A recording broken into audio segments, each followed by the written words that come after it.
Cut ಕೂಡ ಮಾಡುತ್ತಾ ಅದು? ಹಾಂ, ಕಟಿಂಗ್ ಅದೇ ಅದೇ ಕಟಿಂಗ್ ಮಾಡ್ಬಿಡುತ್ತೆ. ಇಲ್ಲೇ ಓಪನ್ ಇದೆ ನೋಡಿ, ಕಟಿಂಗ್ ಇದೆ ನೋಡಿ. ಇನ್ನೊಂದು ಮಾಡ್ಕೊಳ್ಳಿ. ಹಾಂ.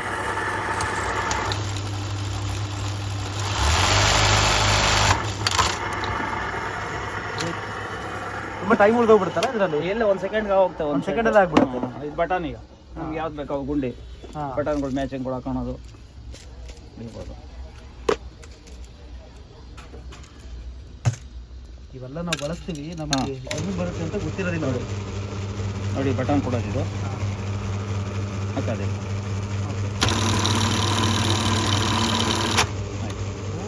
ಹಾಂ, ಬೇಕಾ ಇನ್ನೊಂದು ಗುಂಡಿ ಹಾಕೋದು, ಯಾವ ಥರ ಬೇಕಾದ್ರೂ ಹಾಕೊಂಡು ಅಷ್ಟು ಇಟ್ಬಿಟ್ರೆ ಸಾಕು. ಅದೇ 3 ಸೆಕೆಂಡ್ ಅಷ್ಟೇ, 3 ಸೆಕೆಂಡಿಗೆ ತಗೊಳ್ದಿರ್ಬೇಕು.